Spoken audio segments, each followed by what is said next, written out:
हिसार जिले में अब कंटेनमेंट जोन में लोगों को रोके रखना स्वास्थ्य विभाग के लिए बड़ी चुनौती बन गया है। जिले में कोरोना संक्रमित मरीजों की संख्या 930 तक पहुंच गई है और स्वास्थ्य विभाग के सामने अब आ रही नई चुनौतियों को लेकर हिसार की सीएमओ डॉक्टर रत्ना भारती से बात के हमारे संवाददाता महेश कुमार ने।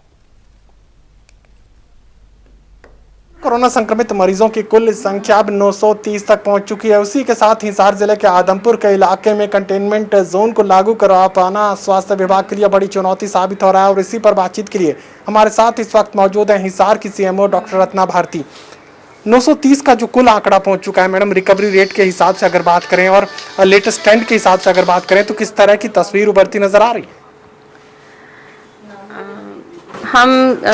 अगर हम उसको देखें तो 930 हमारे लिए अब आंकड़ा बड़ा लगने लग गया है, लेकिन जो लोगों की जागरूकता है वो तंग कर रही है, वो नहीं मान रहे हैं।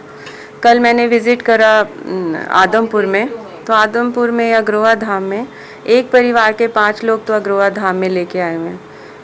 उनके जो एरिया है कंटेनमेंट करते हैं तो लोग रेजिस्ट करते हैं। वहीं घर हैं, वहीं शॉप्स हैं, वो कहते हैं हम खाएंगे क्या अगर बंद कर देते हैं। इवन कि कुछ भी करने को तैयार है लेकिन वो बंद नहीं करने को तैयार। लेकिन फिर भी कल काफ़ी मुशक्क़त करनी पड़ी, कुछ कंटेनमेंट जोन फिर से बनवाए गए हैं। लोग ओपनली घूम रहे हैं। जिस घर में 10 दिन का बच्चा फैसिलिटी आइसोलेशन करके घर पहुंचा था, अगले दिन उसी के घर के लोग स्कूटी पे बाहर निकल रहे थे। तो वहीं हमने पकड़ा और वहीं उन्हें कहा कि प्लीज़ आप घर के अंदर रहिए। आपको नहीं पता कि 7, 14, 21, 28 करके जो हमारा ये पीरियड है, इसको हमें कंटेन नहीं करेंगे तो हमारे लिए बहुत मुश्किल हो जाएगी। हम लोगों को कंटेन नहीं कर रहे हैं, हम उस एरिया में वायरस को कंटेन करना चाहते हैं कि वो वहीं पर ही ख़त्म हो जाए, बाहर ना निकले उस जोन से। ये हम कह सकते हैं कि कंटेनमेंट जोन में लोगों को एक जगह पर रोक के रखना स्वास्थ्य विभाग के लिए अब सबसे बड़ी चुनौती बन चुका है। बहुत बड़ी। अगर हम होम आइसोलेट करते हैं तो वो रुकते नहीं हैं घर में। फैसिलिटी करते हैं तो सभी फैसिलिटी, कुछ लोगों के पास फैसिलिटी घर में है होम आइसो, प्रॉमिस भी बहुत अच्छा करते हैं, लेकिन फिर दूसरे रेजिस्ट करते हैं कि उन्हें होम आइसोलेट क्यों कर रहे हो, हमें करो। और उन्हें करते हैं तो वो 5-5, 6-6 एक लोग के एक छोटी सी जगह में तो घर में बैठ नहीं सकते।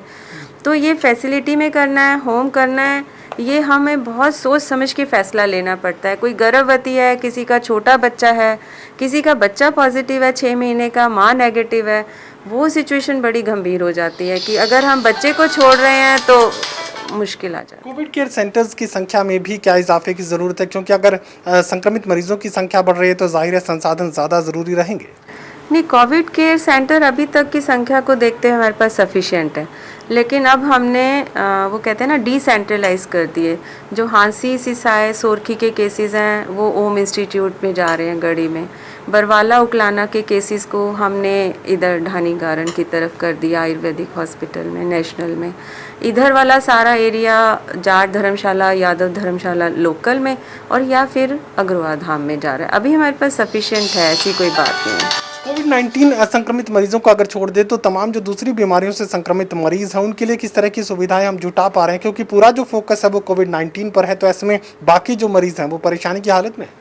नहीं, बाकी मरीज़ों के लिए भी जैसे ओपीडीज़ चल रही हैं और सर्जरीज़ भी अब धीरे धीरे, जैसे आई की सर्जरी यहाँ हॉस्पिटल में शुरू हो चुकी है। और लेकिन सोशल डिस्टेंसिंग मेंटेन करने के लिए कम सर्जरी लेनी पड़ेगी ताकि भीड़ ना हो। लेकिन धीरे धीरे इलेक्टिव सर्जरी की तरफ भी इमरजेंसी को छोड़ के अब मूव हमारा शुरू हो गया। चलिए, साफ तौर से बात कही जा सकती है कि कंटेनमेंट जोन में लोगों को एक जगह पर सीमित किए रखना स्वास्थ्य विभाग के लिए सबसे बड़ी चुनौती बन चुका है। होम आइसोलेशन खत्म करने के साथ ही तमाम दूसरी तरह की दिक्कतों का सामना अब स्वास्थ्य विभाग को करना पड़ रहा है। सहयोगी कमल के साथ महेश कुमार, टोटल न्यूज़, हिसार।